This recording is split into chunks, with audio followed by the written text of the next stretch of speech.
बड़ों को प्रणाम, हम उम्र को नमस्ते और छोटों को बहुत सारा प्यार।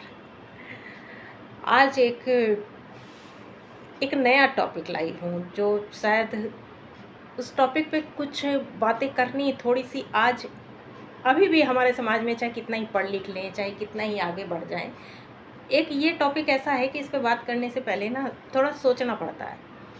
लेकिन थोड़ा-सा माहौल ऐसा बन गया है अब जब से वो एक मूवी आई थी अक्षय कुमार वाली सैनिटरी नैपकिन के ऊपर, तब से ये थोड़ी बातें खुल जाती हैं और कुछ बातें करने लगते हैं लोग।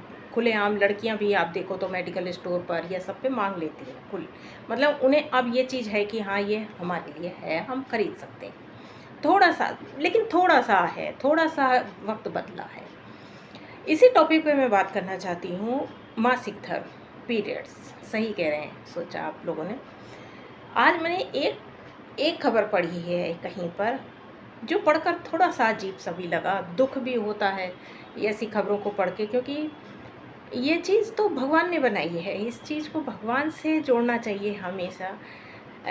झांसी में, उत्तर प्रदेश के झांसी में एक 36 साल की औरत ने नवरात्रों में व्रत नहीं रखने दिए, या मैं नहीं जानती कि रखने नहीं दिए या वो रख नहीं पाई खुद। ये अंदर से होता है ना, एक औरत को भी खुद अंदर से होता है कि मैं पीरियड से हूँ। इतना बैठा दिया जाता है बचपन से कि तू पीरियड से है, तू अछूत सी हो गई। तो उसके कारण उस औरत ने सुसाइड कर लिया।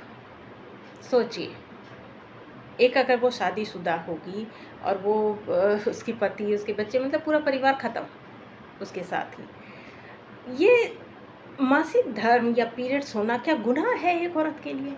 मैं मानती हूँ कि पुराने ज़माने में होता था कि हुए तो उन्हें कमरे में बैठा दिया कि 5-6 दिन आप कमरे में बैठ जाएँ।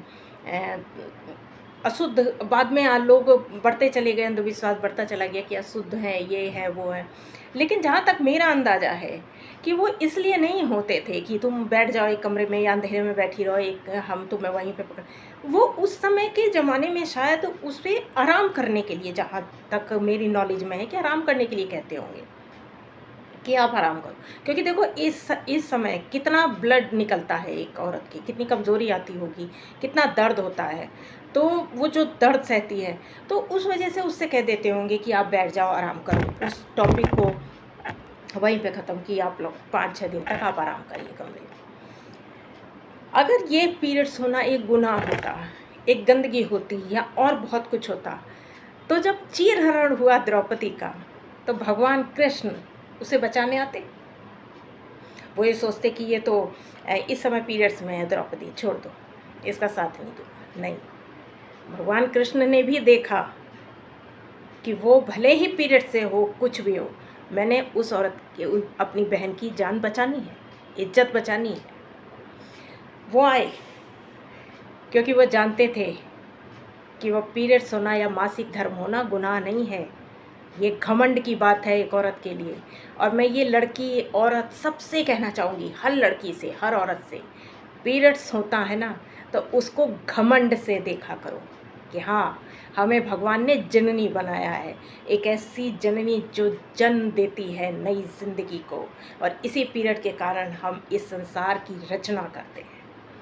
बहुत घमंड, और मुझे होता है, मुझे औरत होकर एक बहुत घमंड होता है इस चीज़ पे।